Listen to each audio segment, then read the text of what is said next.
Piring berisi rendang yang kumasak semalaman itu terbang dan pecah di lantai. "Masakanmu ini kayak pakan ternak," teriak Ibu Ratna, mertuaku, di depan semua teman arisannya. Tawa mereka meledak, menghinaku yang hanya bisa dia membersihkan lantai. Aku menahan tangis, tapi dalam hatiku aku bersumpah. Mereka tidak tahu bahwa di balik diamku, aku sedang merencanakan sesuatu. Mereka menertawaiku hari ini, tapi besok adalah hari di mana aku akan memastikan dia malu seumur hidupnya. Saat semua orang tahu bahwa dia. Halo, Dira Story Lovers. Semoga kalian semua selalu dalam keadaan sehat dan bahagia. Ya, jangan lupa komen kalian nonton dari kota mana. Aroma bumbu rempah yang kaya memenuhi setiap sudut dapur modern minimalis milik Nadia. Dapur itu didominasi warna putih dan krem, senada dengan blus berbahan sutra lembut yang membungkus tubuh langsingnya. Pagi itu, Nadia sudah sibuk sejak subuh, mempersiapkan jamuan untuk arisan sosialita yang akan diadakan di rumahnya siang ini. Di atas wajan besar, rendang daging sapi premium mendidih pelan. Santan kentalnya mulai mengering, mengeluarkan minyak berwarna kemerahan yang harum. Ini adalah resep pusaka dari neneknya, sebuah proses memasak 8 jam yang membutuhkan kesabaran penuh. Nadia tersenyum tipis, membayangkan wajah puas para tamu saat mencicipi hidangan utamanya nanti. Di atas meja island dapurnya, sudah tertata rapi hidangan pendamping, asinan sayur segar, sate lilit ayam, dan pendingin berupa es kut melon yang warnanya cantik. Nadia percaya, menjamu tamu adalah sebuah kehormatan, dan dia selalu memberikan yang terbaik. Pintu geser dapur terbuka pelan, memecah konsentrasinya. Indra, suaminya, masuk. Pria berusia 32 tahun itu tampak sangat tampan dalam balutan kemeja polo modern berwarna biru dongker. Namun, ketampanannya sedikit luntur oleh raut wajah yang kuyu dan kantung mata yang samar terlihat. Kemeja mahalnya tampak sedikit kusut, pertanda dia tidak tidur nyenyak. "Saya," panggil Indra dengan suara pelan dan ragu. Nadia menoleh, senyumnya sedikit memudar begitu melihat ekspresi suaminya. "Mas, kok tegang gitu? Bentar lagi tamu datang." "Loh, kamu udah siap?" Indra tidak langsung menjawab. Dia berjalan mondar-mandir di ruang dapur yang sebenarnya cukup luas, tangannya tak henti memijat pelipis. Di tangannya yang lain, ponsel pintarnya terus bergetar dalam mode senyap. BZZZT. BZZZT. Getaran di atas meja granit itu terdengar seperti alarm bahaya di telinga Nadia. "Mas, ada apa lagi?" tanya Nadia. Suaranya melembut, walau hatinya sudah bisa menebak. Indra menghela napas berat, mengusap wajahnya dengan kasar. "Mereka lagi, Nat, nggak berhenti-henti dari pagi." "Ibumu?" tanya Nadia. "Bukan," desah Indra, suaranya nyaris berbisik. "Yang itu." Nadia seketika mengerti. Yang itu adalah kode untuk para penagih utang. Rahasia gelap yang mereka simpan rapat-rapat selama setahun terakhir. Ponsel Indra bergetar lagi. Kali ini layarnya menyala. Nadia, dari sudut matanya, tak sengaja membaca notifikasi pesan yang masuk. "Ibu Ratna sudah janji mau bayar hari ini. Jangan main-main sama kami." Nadia mematikan api kompor rendangnya. Aroma harum itu tiba-tiba terasa menyesakan. "Ini pasti ulah ibu lagi, kan? Pinjam uang pakai nama kamu buat nutupin utang dia yang lain." Wajah Indra semakin pucat. Dia tahu dia tidak bisa berbohong pada istrinya. Dia mendekati Nadia, memegang kedua bahu istrinya dengan lembut namun penuh permohonan. "Nat, aku mohon." "Mohon apa lagi, Mas? Aku sudah sabar setahun ini. Gara-gara hobi pamer ibu dan gaya hidupnya yang lebih besar pasak daripada tiang, nama kamu yang jelek di bank. Sekarang kita yang diteror setiap hari." Suara Nadia sedikit bergetar, menahan emosi. "SSTT, jangan keras-keras, sayang." Indra langsung panik. Matanya melirik arah ruang tamu, takut ada asisten rumah tangga yang mendengar. "Ibu lagi di jalan. Sebentar lagi sampai. Aku cuma minta satu hal sama kamu, Nat." Mata Indra menatap lurus ke mata Nadia. Tatapan yang selalu membuat Nadia luluh. "Tolong hari ini aja. Sabar, ya? Aku janji bakal selesaikan ini semua. Tapi hari ini, di depan teman-teman arisannya, tolong jaga nama baik ibu.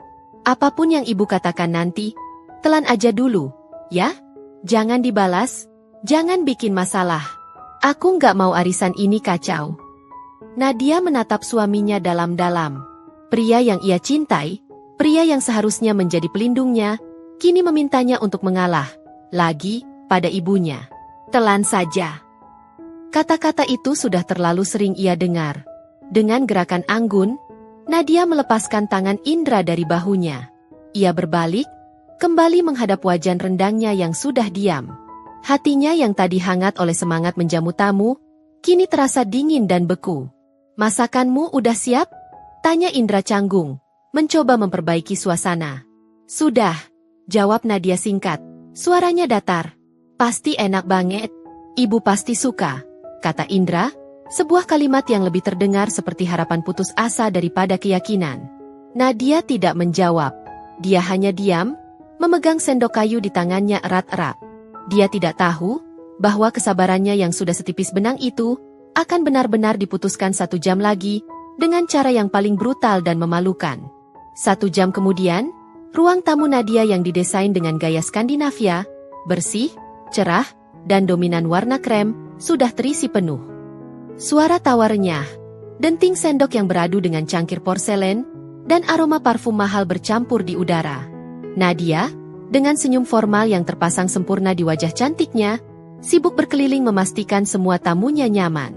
Geng arisan sosialita ibunya, kupu-kupu emas, akhirnya hadir. Mereka semua tampil glamor, seolah sedang menghadiri peragaan busana. Tas-tas branded edisi terbatas diletakkan di meja, saling bersaing satu sama lain. Di antara kerumunan itu, Ibu Sinta, yang mengenakan dress ungu berbahan lace mewah dengan bros perak besar di dada, menjadi yang paling vokal. Matanya yang sinis dan tajam mengamati setiap sudut rumah Nadia. Nadia, sayang rumahmu ini cozy sekali, ya? Ujar Ibu Sinta, dengan penekanan pada kata, cozy, yang terdengar seperti, kecil, di telinga Nadia. Minimalis sekali. Beda ya sama istana Jeng Ratna. Nadia hanya tersenyum tipis. Silakan dicicipi kuenya, Tante Sinta. Itu secake spesial. Oh, tentu, sahut Ibu Sinta, matanya kini beralih ke lukisan abstrak di dinding. Selera yang unik. Indra tampak gelisah di sudut ruangan, kemeja biru dongkernya sudah terlihat sedikit lecek karena keringat dingin. Dia terus-menerus mengecek jam tangan mewahnya, menunggu kedatangan satu orang yang paling krusial sekaligus paling ia takuti, ibunya. Tepat ketika jarum jam menunjuk pukul 1 siang, pintu utama terbuka lebar. Hening seketika. Semua mata tertuju ke pintu. Masuklah Ibu Ratna. Wanita berusia 55 tahun itu melangkah masuk, bukan berjalan. Dia melayang seperti seorang ratu. Hari ini, dia mengenakan kaftan sutra modern berwarna merah marun pekat, dengan bordiran benang emas rumit di bagian leher dan lengan. Rambutnya disasak tinggi dengan sempurna. Tidak ada sehelai pun yang salah tempat. Anting berlian besar berayun di telinganya, dan sebuah tas kulit buaya berwarna hitam legam bertengger angkuh di lengannya.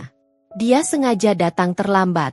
Dia tahu, cara terbaik untuk menjadi pusat perhatian adalah dengan datang paling akhir. Mama. Indra bergegas menyambut, berusaha meraih tangan ibunya untuk dicium. Tapi Ibu Ratna menarik tangannya. Dia tidak memandang Indra. Pandangannya menyapu seluruh ruangan, dari lantai granit hingga ke lampu gantung minimalis di plafon. Bibirnya yang dipoles lipstik merah menyala, mencibir tipis. HMPH, desahnya, cukup keras untuk didengar semua orang. Jadi ini rumah yang dibanggakan Indra? Sempit sekali. Mama pikir kamu pindah ke istana. Nak, ternyata cuma pindah ke ini. Wajah Indra langsung memerah pada menahan malu. Para tamu, dipimpin oleh Ibu Sinta, mulai berbisik-bisik. Mereka menutup mulut, pura-pura kaget, padahal jelas sekali mereka menikmati drama itu. Ibu Ratna berjalan lurus ke sofa terbesar, seolah itu adalah singgasananya, dan duduk tanpa dipersilakan. Dia menepuk-nepuk lengan sofa. Dekorasinya juga pucat sekali. Kayak rumah sakit. Lanjutnya. Nadia, kamu ini bagaimana? Sih? Nggak bisa menata rumah suami? Indra ini eksekutif di perusahaan besar. Rumahnya harus mencerminkan statusnya. Dong, ini apa-apaan? Malu mama sama teman-teman. Dikira anak mama nggak sanggup beli rumah yang lebih layak. Nadia, yang sedang membawa nampan minuman dingin, berhenti melangkah. Punggungnya menegang. Permohonan suaminya tadi pagi, tolong sabar, ya. Terngiang di telinganya. Nadia menarik napas dalam-dalam. Dengan langkah anggun yang dipaksakan, dia mendekati mertuanya. Selamat datang, Mama. Silakan diminum dulu, kata Nadia lembut, meletakkan gelas es kut di depan Ibu Ratna. Ibu Ratna melirik gelas itu dengan jijik. Apa ini? Warnanya hijau aneh begini. Nggak ada champagne? Atau setidaknya sparkling water impor? Kamu mau menjamu teman-teman Mama pakai minuman pasar? Itu es kut spesial, Jeng. Ibu Sinta menimpali dari seberang ruangan, senyum sinisnya terkembang. Tradisional. Sangat memi. Cocok dengan tema rumahnya. Tawa kecil meledak di ruangan itu. Ibu Ratna tersenyum puas. Dia melirik Nadia dari atas ke bawah. Sudahlah. Mana hidangannya? Mama sudah lapar. Awas saja kalau masakanmu tidak selevel dengan standar keluarga kita. Kamu tahu kan, Nadia? Jadi menantu keluarga ini tuntutannya tinggi. Bukan cuma modal tampang cantik saja, tapi harus bisa segalanya. Terutama, jangan bikin malu suami. Nadia hanya diam. Tangannya di sisinya terkepal erat hingga buku-buku jarinya memutih. Dia tahu, ini baru permulaan. Dan dia tahu, hidangan utama yang sudah ia siapkan, rendang pusaka neneknya, akan menjadi sasaran berikutnya.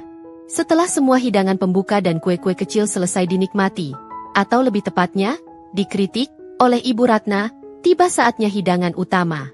Nadia, dengan postur tegap yang dipaksakan, masuk kembali dari dapur sambil mendorong troli saji. Di atasnya, dalam sebuah mangkuk keramik putih yang indah, terhidang rendang daging yang telah ia masak dengan penuh cinta selama 8 jam. Dagingnya hitam pekat, berminyak, dan mengeluarkan aroma rempah yang begitu kaya. Baik, ibu-ibu, tante-tante sekalian. Suara Nadia terdengar tenang, walau hatinya berdebar kencang. Ini hidangan utamanya, rendang warisan resep keluarga saya. Silakan dicicipi. Nadia mulai menyajikan nasi putih pulen ke piring-piring porselen mahal yang sudah tertata. Kemudian, ia meletakkan 2 potong rendang di setiap piring. Sesuai etika, dia melayani Ibu Ratna terlebih dahulu. Ibu Ratna memandangi piring di depannya dengan tatapan curiga. Dia tidak langsung menyentuhnya. Dia menusuk daging itu dengan garpu, mengangkatnya sedikit, lalu mengendusnya.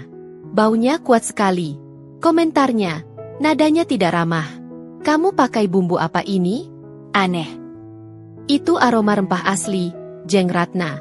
Sahut Ibu Sinta dari seberangnya, matanya berbinar-binar, seolah mengantisipasi sebuah pertunjukan. Kelihatannya sangat otentik.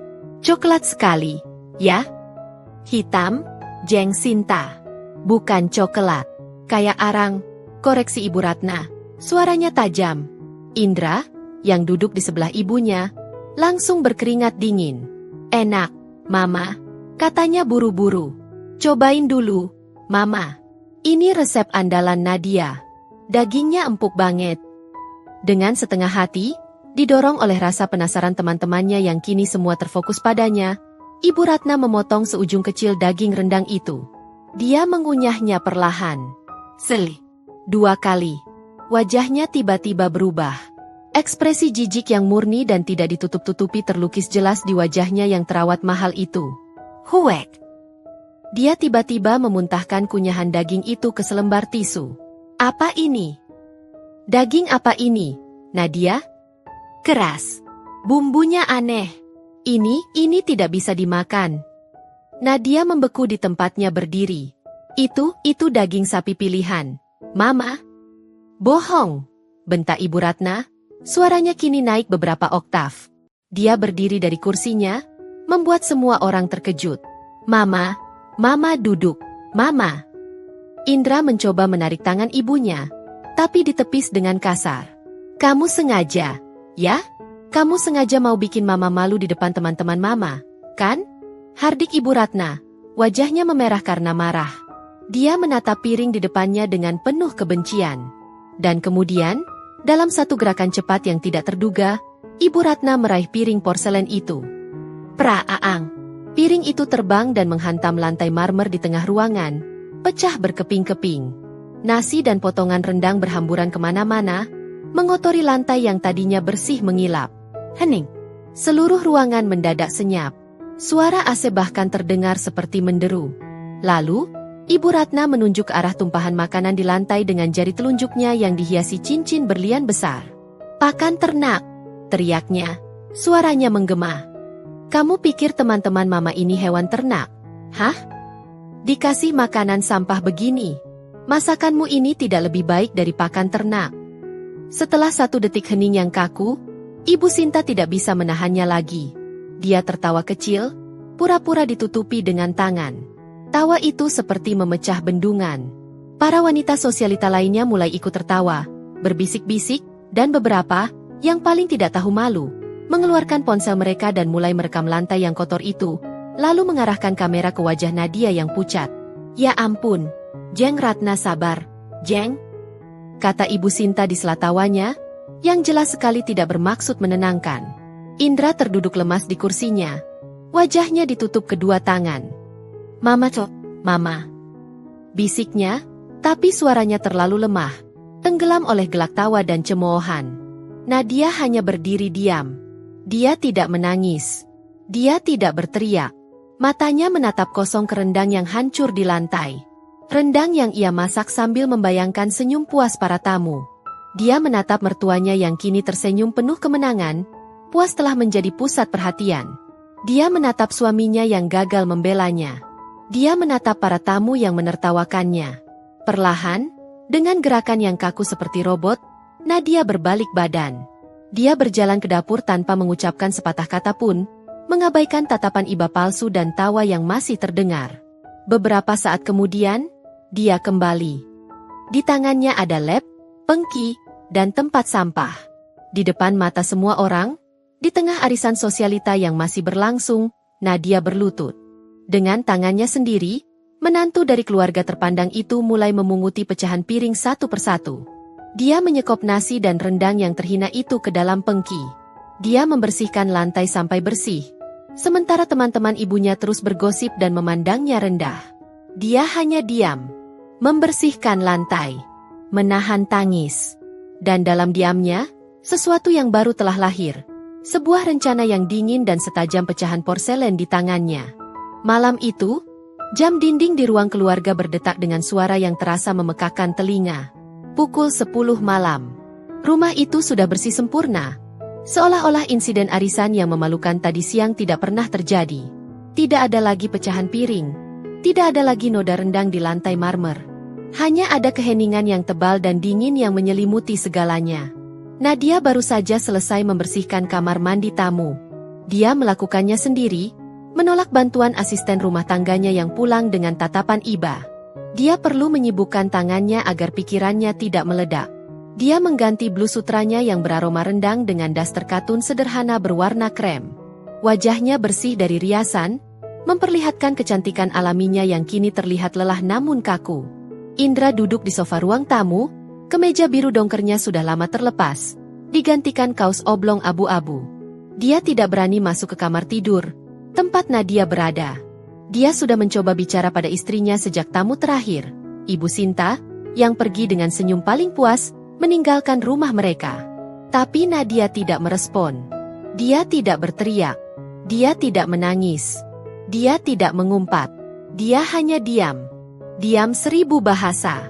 Sebuah keheningan yang jauh lebih menakutkan daripada amarah yang meledak-ledak. Saat Nadia keluar dari kamar mandi, Indra bergegas bangkit dari sofa, menghalangi langkah istrinya dengan canggung. "Nah, sayang please, ngomong dong," pinta Indra, suaranya parau. "Aku minta maaf.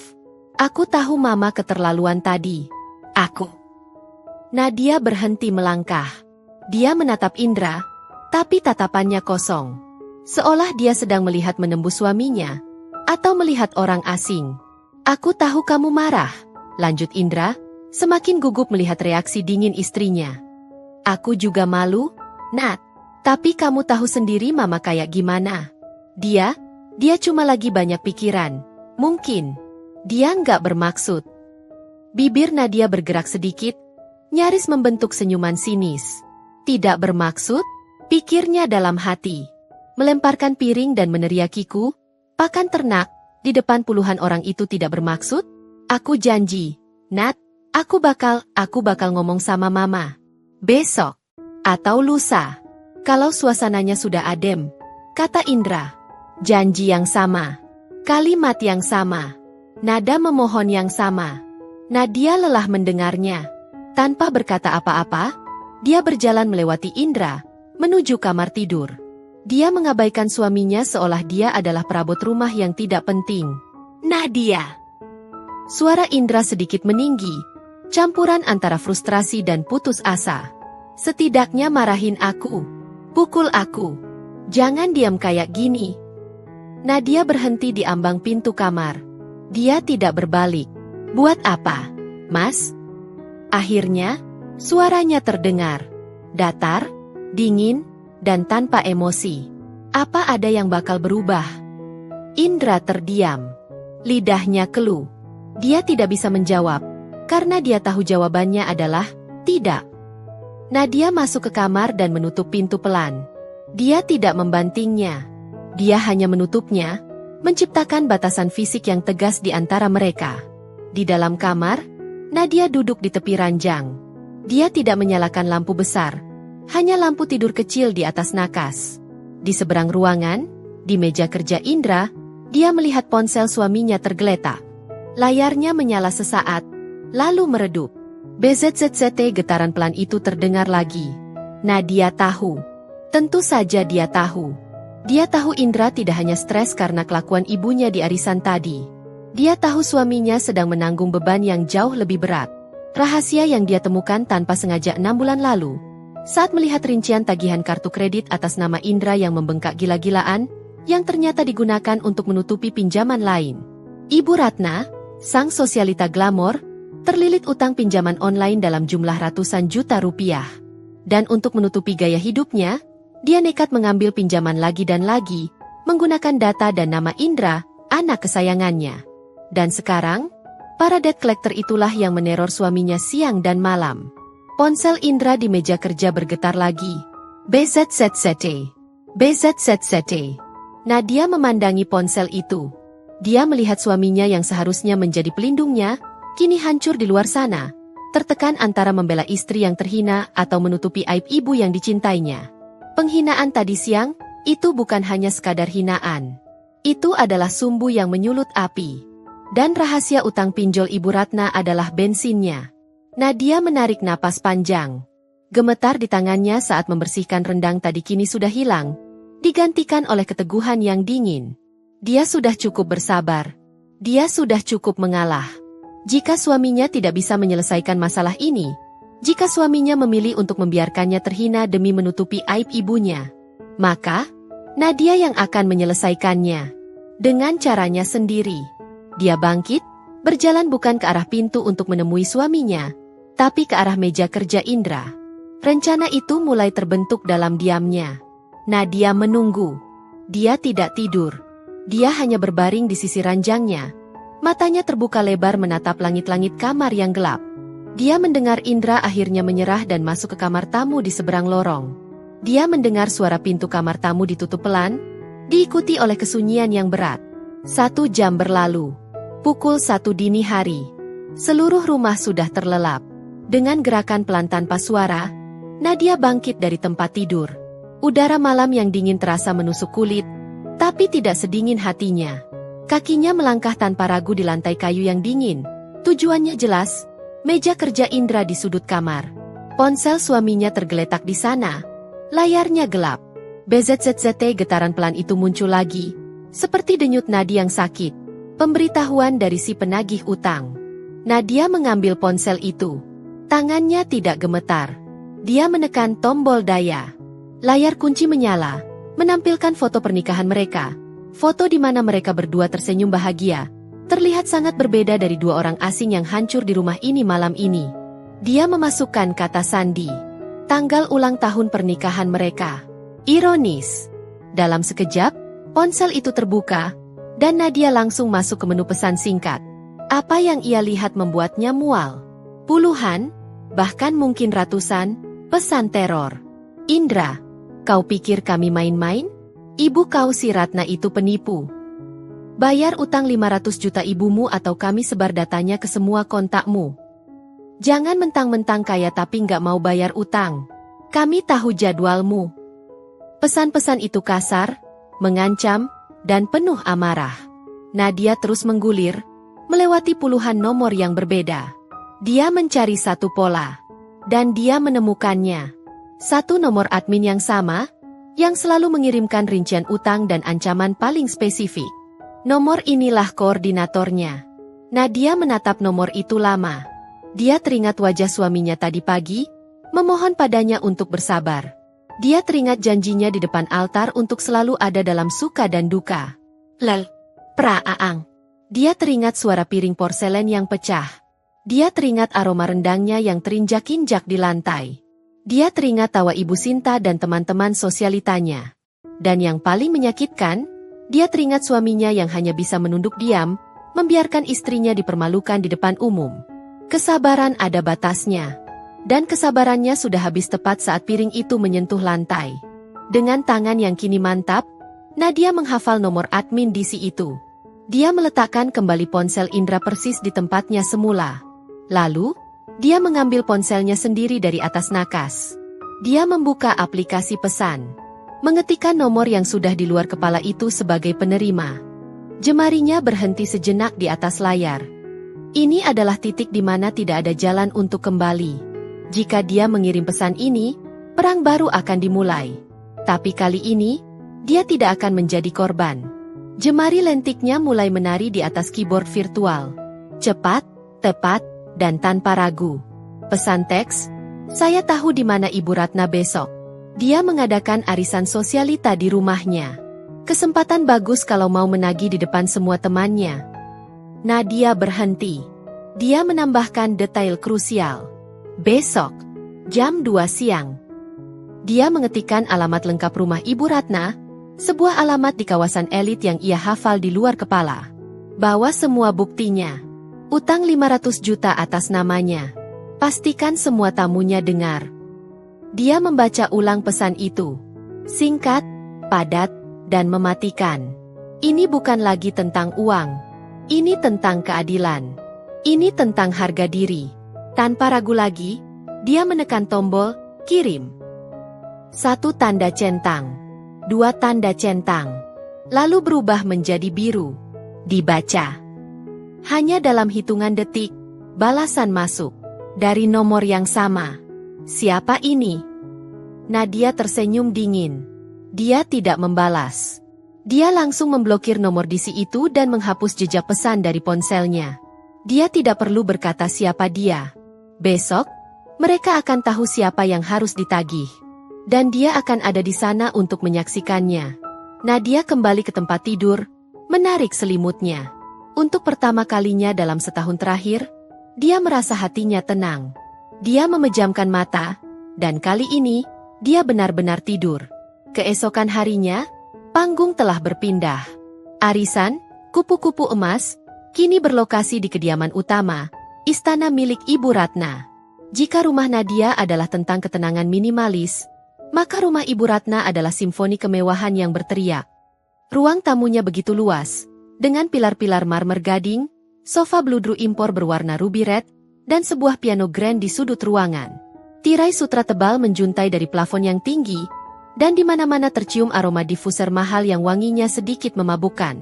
Ibu Ratna, tentu saja, adalah sang ratu di singgasananya. Dia duduk di kursi single seater yang paling besar, yang lebih mirip tahta. Hari ini dia mengenakan dress batik sutra customade berwarna royal blue yang berkilauan, dipadukan dengan kalung mutiara sautsi 3 untai. Dia tertawa lepas, suaranya memenuhi ruangan, seolah insiden pelemparan piring kemarin adalah sebuah lelucon kecil yang sudah terlupakan. Dia sedang berada di puncak dunianya. Dan percayalah, Jeng Sinta, katanya, suaranya sengaja dikeraskan agar semua orang dengar, sambil mengelus tas kulit terbaru di pangkuannya. Koleksi musim semi ini sangat terbatas. Saya harus telepon langsung butiknya di Paris. Tapi ya, apa sih yang nggak buat standar kita? Ibu Sinta, yang hari ini memakai dress silver yang tak kalah mentereng, tersenyum tipis. Oh, tentu, Jeng Ratna.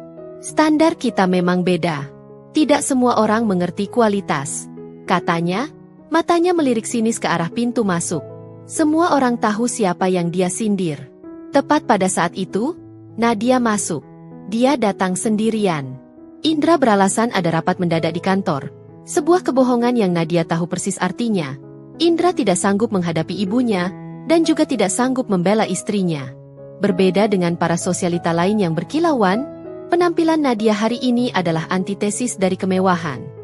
Dia mengenakan shift dress sederhana berwarna putih gading, tanpa lengan, dengan potongan yang sangat pas di badan. Rambut hitam legamnya digerai lurus, jatuh sempurna di bahunya. Riasannya tipis, hanya lipstik berwarna nude peach. Dia tidak memakai perhiasan, kecuali anting mutiara kecil. Dia tampak seperti selembar kanvas putih yang tenang di tengah ledakan warna dan kemewahan yang riuh. Semua obrolan berhenti sejenak. Mata memandang ke arahnya.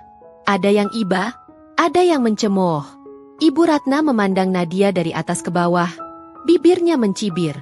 Dia jelas menganggap penampilan Nadia yang polos itu sebagai tanda kekalahan. Tanda bahwa menantunya sudah tahu diri, sudah tidak berani macam-macam. Loh, Nadia? Akhirnya datang juga? Kirain trauma masak, celetuk Ibu Ratna. Ruangan itu kembali dipenuhi tawa kecil yang tertahan. Nadia tidak merespon provokasi itu. Dia hanya tersenyum tipis, senyum yang tidak mencapai matanya. Permisi, Mama. Tante-tante. Sapanya sopan, suaranya lembut dan datar. Dia tidak berusaha bergabung dengan lingkaran utama.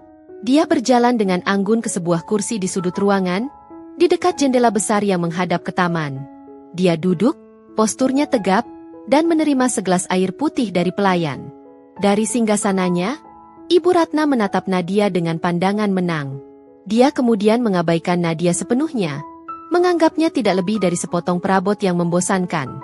Dia kembali melanjutkan ceritanya, pamer koleksi tas barunya, rencana liburannya ke Swiss, dan betapa malunya dia dengan jamuan pakan ternak kemarin. Nadia hanya duduk diam di pojok, mengamati. Dia mengamati Ibu Ratna yang tertawa terbahak-bahak. Dia mengamati Ibu Sinta yang merekam tas baru Ibu Ratna dengan senyum palsu. Dia mengamati wanita-wanita lain yang saling berbisik dan menatapnya dengan pandangan merendahkan. Dia terlihat seperti tamu yang paling patuh, menantu yang paling kalah. Padahal, di dalam hatinya, dia sedang menghitung. Dia melirik jam kecil di pergelangan tangannya. Pukul 13.55. 5 menit lagi. Nadia menyesap air putihnya pelan-pelan.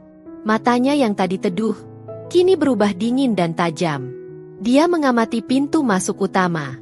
Pertunjukan sesungguhnya akan segera dimulai. Jadi, Jeng Sinta, kalau Jeng Ratna ini bilang koleksi A, kita yang levelnya di bawah ini cuma bisa. Gak. Ucapan Ibu Sinta yang penuh sanjungan palsu itu terputus seketika. Bukan, itu bukan suara bel. Itu adalah suara gedoran. Seseorang menggedor pintu utama kayu jati yang megah itu dengan kepalan tangan, keras dan brutal. Semua tawa berhenti. Musik klasik ambient yang mengalun pelan tiba-tiba terasa sangat jelas. Ibu Ratna mengerutkan keningnya, jelas sekali terganggu. Siapa sih? Tidak punya sopan santun. Bei Asih, buka pintunya. Suruh pergi kalau sales. Hardiknya kepada asisten rumah tangga yang bergegas lari dari dapur.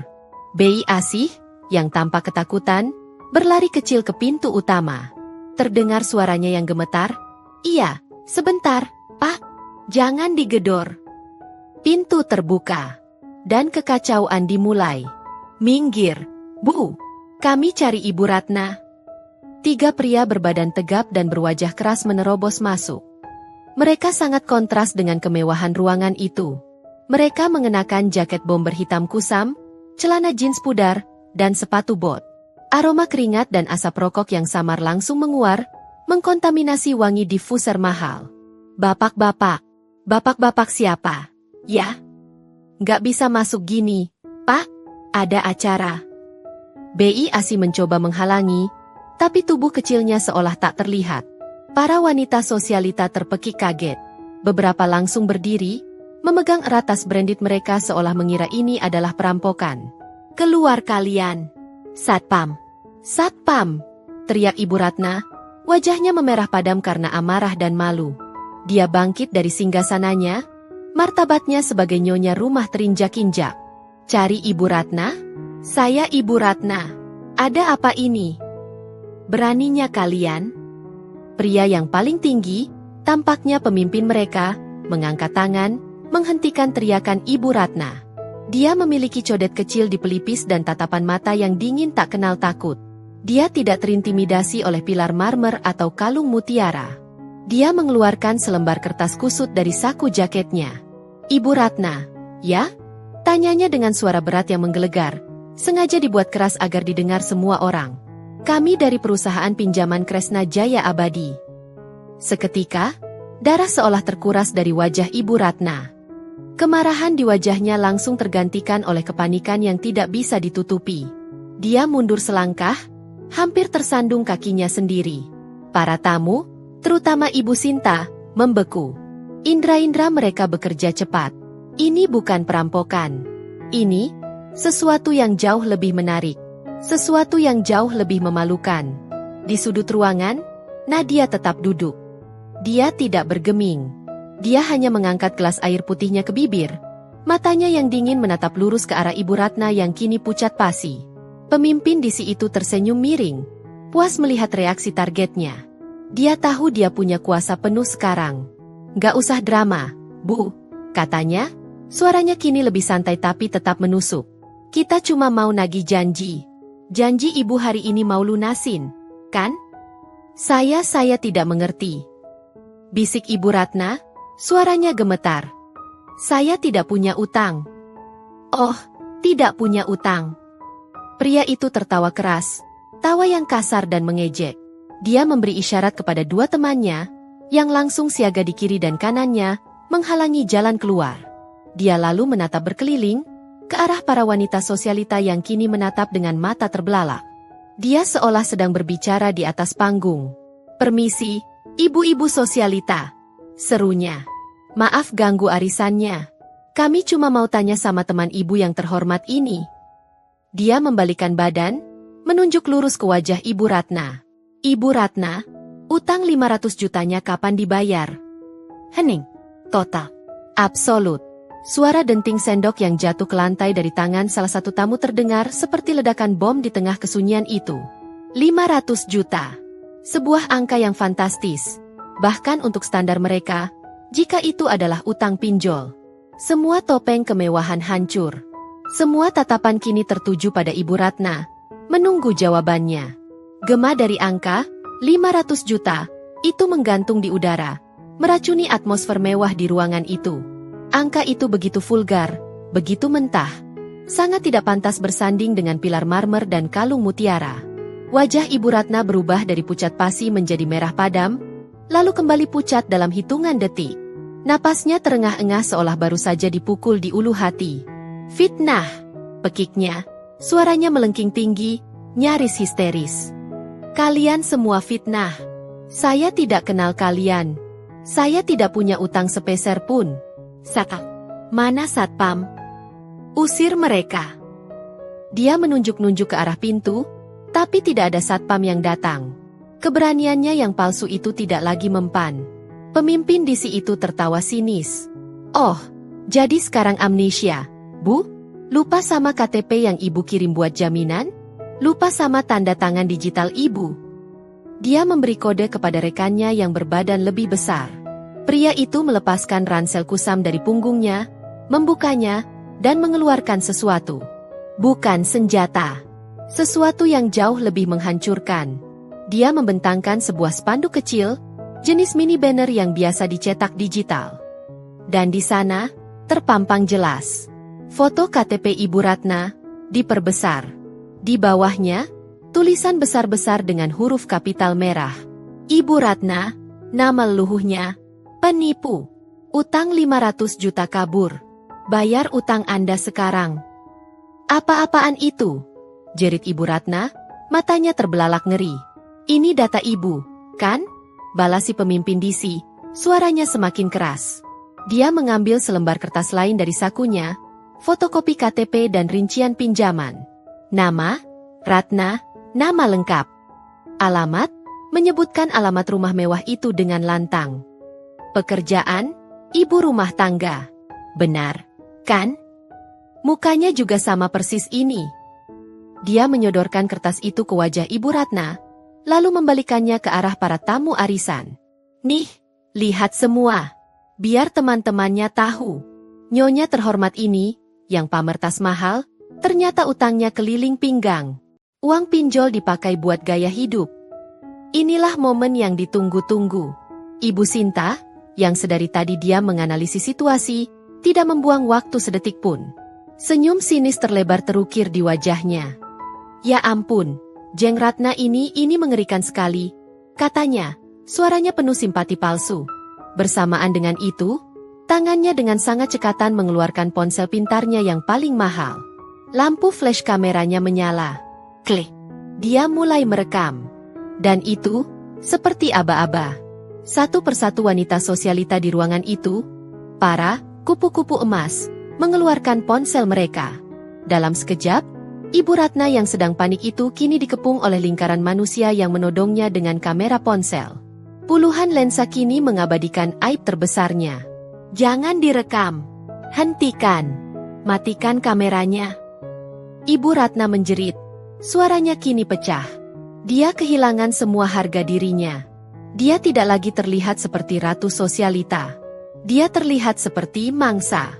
Dia mencoba menerjang ke arah Ibu Sinta, berusaha merebut ponsel itu. Sinta, jangan, matikan. Tapi si pemimpin DC menahan bahunya. Eits, mau kemana, Bu? Bayar dulu. Jangan kabur. Karena dorongan itu, Ibu Ratna kehilangan keseimbangan.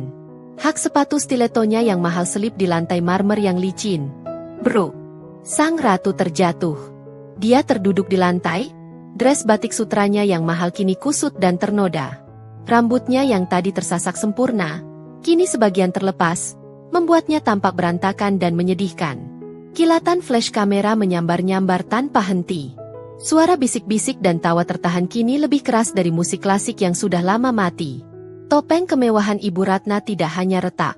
Topeng itu telah hancur berkeping-keping, diinjak-injak di lantai rumahnya sendiri, disaksikan oleh rival terbesarnya, dan direkam untuk disebarkan ke seluruh dunia. Aibnya telah terbongkar tuntas. Kekacauan itu kini telah mencapai puncaknya. Ruangan yang tadinya dipenuhi tawa angkuh dan denting cangkir porselen, kini riuh oleh suara-suara yang jauh lebih kasar. Rekam, Jeng! Rekam terus, jangan berhenti. Ini bukti sejarah. Ya Tuhan, Ratna, aku nggak nyangka. 500 juta? Ayo, Bu. Mau bayar pakai apa? Pakai tas branded ibu itu? Nggak laku di kami. Ibu Ratna masih terduduk di lantai marmer yang dingin. Sebuah pemandangan yang menyedihkan.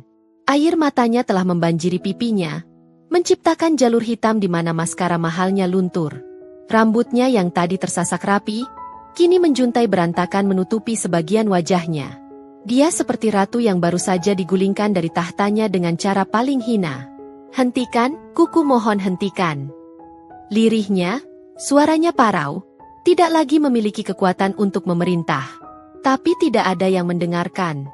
Kilatan kamera ponsel menyambar-nyambar seperti badai petir, mengabadikan setiap detik kejatuhannya. Ibu Sinta adalah yang paling antusias. Bibirnya tersenyum lebar dan puas di balik layar ponselnya.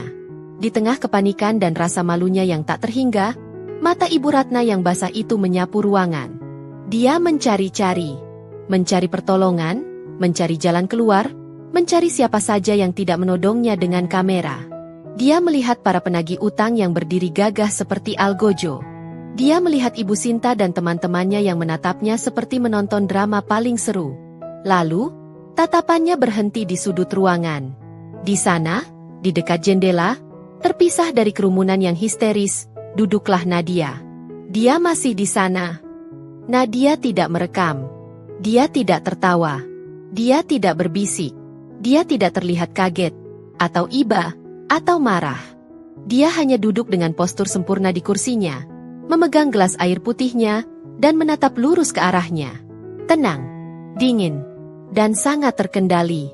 Di tengah raungan para disi dan pekikan para sosialita, ketenangan Nadia di sudut ruangan itu terasa sangat ganjil. Sangat tidak pada tempatnya. Mata Ibu Ratna yang panik bertemu dengan mata Nadia yang tenang dan tajam. 1 detik, 2 detik, dan dalam tatapan mata itu, semuanya terungkap. Klik. Sebuah kesadaran menghantam Ibu Ratna lebih keras daripada bentakan para penagih utang. Dia ingat, arisan di rumah Nadia kemarin. Rendang yang ia lempar. Hinaan, pakan ternak. Dan dia ingat tatapan Nadia saat membersihkan lantai. Bukan tatapan sedih, tapi tatapan kosong yang mematikan. Dia ingat Nadia yang datang hari ini, sendirian. Dia ingat ketenangan Nadia saat dia masuk. Dan dia sadar. Waktu kedatangan para penagih utang ini, tepat pukul 2 siang terlalu sempurna. Ini bukan kebetulan. Ini adalah sebuah rencana. Skenario balas dendam yang diatur dengan presisi sedingin es. Mulut Ibu Ratna terbuka. Dia ingin berteriak, "Kamu! Ini semua ulah kamu, kan?" Dia ingin menunjuk wajah Nadia. Tapi tidak ada suara yang keluar. Dia hanya bisa menatap menantunya dengan horor, gemetar, dan mungkin sedikit rasa takut yang baru ia kenali. Dan Nadia, saat melihat mata Ibu Ratna yang kini dipenuhi kesadaran itu, tidak melakukan apa-apa. Dia tidak tersenyum. Dia tidak mengangguk. Dia tidak menunjukkan ekspresi kemenangan apapun. Dia hanya menatap balik, matanya yang tajam dan dingin seolah berkata, "Kau sudah mendapatkan apa yang kau tabur, Ibu. Kita impas." Setelah kontak mata terlama dalam hidup mereka itu berakhir, Nadialah yang pertama kali memutuskannya.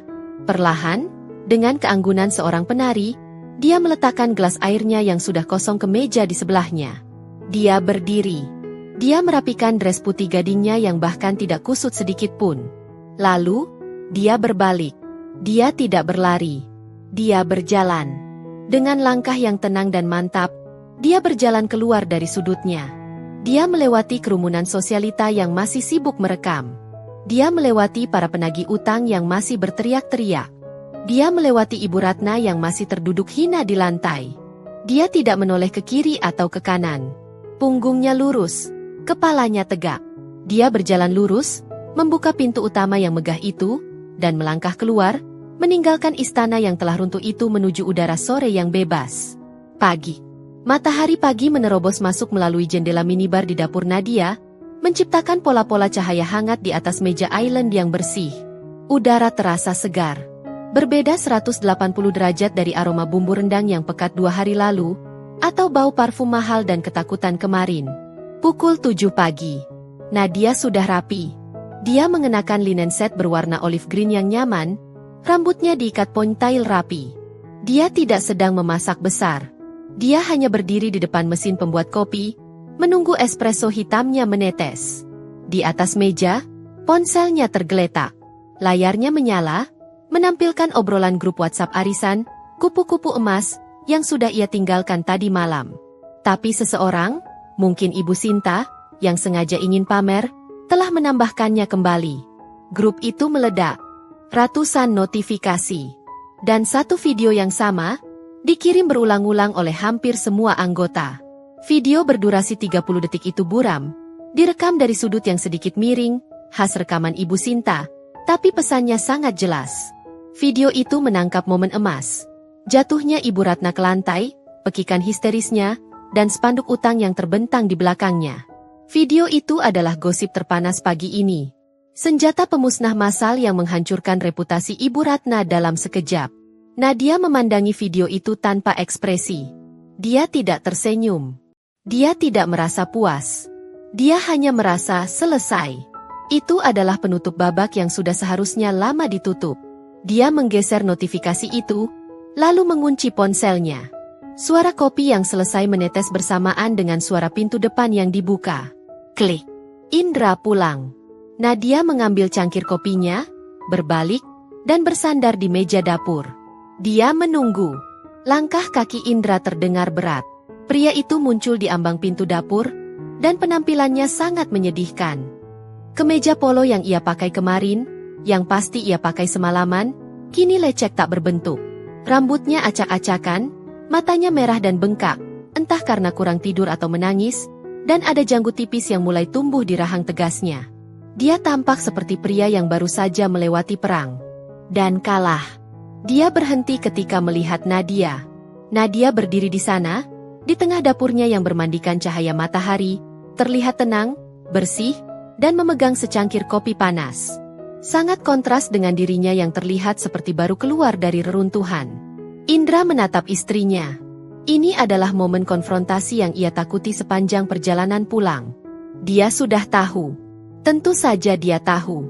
Ibunya, di sela-sela tangis histerisnya tadi malam, telah menuduh Nadia sebagai dalang di balik semuanya. Menantu setan itu. Dia yang merencanakan ini semua. Indra. Dia. Indra sudah bersiap untuk amarah Nadia, tangisan Nadia, atau mungkin keheningan Nadia yang menakutkan seperti 2 hari lalu. Tapi dia tidak siap untuk ini. Dia tidak siap untuk Nadia yang terlihat damai. Dia membuka mulut, lalu menutupnya lagi. Apa yang harus dia katakan? Kamu keterlaluan? Kenapa kamu lakukan ini pada Mama? Tapi saat dia menatap mata Nadia, dia tahu kata-kata itu percuma. Dia melihat tatapan istrinya saat dipermalukan di arisan. Dia melihat istrinya berlutut membersihkan rendang, pakan ternak, itu. Dan semalam, dia juga baru tahu, dari rincian utang yang dibeberkan Paradisi, bahwa utang ibunya jauh lebih besar dari yang dia kira. Ibunya telah membohongi semua orang, termasuk dirinya. Tatapan Indra pada Nadia perlahan berubah. Kemarahan yang dia siapkan untuk membela ibunya menguap. Yang tersisa hanyalah kekagetan. Rasa shock bahwa istrinya yang pendiam itu memiliki keberanian untuk melakukan hal yang tidak pernah bisa ia lakukan, menghentikan tirani Ibu Ratna. Dan di balik kekagetan itu, ada sesuatu yang lain. Sesuatu yang aneh. Rasa lega karena rahasia tergelap keluarganya sudah terbongkar. Lega karena topeng kemewahan palsu itu sudah hancur. Lega karena dia tidak perlu lagi hidup dalam kebohongan, tertekan di antara 2 wanita itu. Nadia telah membakar jembatan, dan kini mereka berdua berdiri di sisi yang baru. Nadia memutus keheningan itu. Dia mengangkat cangkir kopinya sedikit. Masih panas. Lalu, dia berjalan ke mesin kopi, mengambil cangkir bersih lainnya, dan mulai membuatkan kopi untuk Indra. Gerakannya tidak ragu, mantap, dan penuh kendali. Dia meletakkan cangkir kopi hitam itu di atas meja, di depan kursi yang berhadapan dengannya. Sebuah undangan. Bukan untuk berdamai, tapi untuk bicara. Indra, dengan langkah yang masih berat, berjalan dan duduk di kursi itu. Dia menatap kopi hitam di depannya. Nadia duduk di seberangnya, meletakkan cangkirnya. Kita perlu bicara, kata Nadia. Suaranya bukan lagi suara istri yang memohon atau menahan tangis. Bukan suara dingin yang penuh dendam. Itu adalah suara baru. Tegas, jernih, dan memegang kendali penuh. Ini adalah suara seorang wanita yang tahu persis apa yang ia inginkan, dan tidak akan lagi menerima kurang dari itu. Ini adalah awal dari pagi mereka yang baru. Entah itu bersama, atau masing-masing. Cerita ini mengajarkan kita bahwa kesabaran memang ada batasnya. Dan harga diri bukanlah sesuatu yang bisa diinjak-injak selamanya. Terkadang, kita harus berani mengambil sikap untuk menghentikan sebuah penindasan, bahkan jika itu berarti harus mengambil langkah yang drastis. Terima kasih sudah menonton cerita ini sampai selesai di Dira Story. Kira-kira, apa yang akan kamu lakukan jika berada di posisi Nadia? Tulis di kolom komentar, ya. Jangan lupa dukung kami terus dengan cara klik tombol like, komen, share, dan yang paling penting, subscribe channel YouTube Dira Story. Nyalakan juga lonceng notifikasinya agar kamu nggak ketinggalan drama-drama seru berikutnya. Sampai jumpa!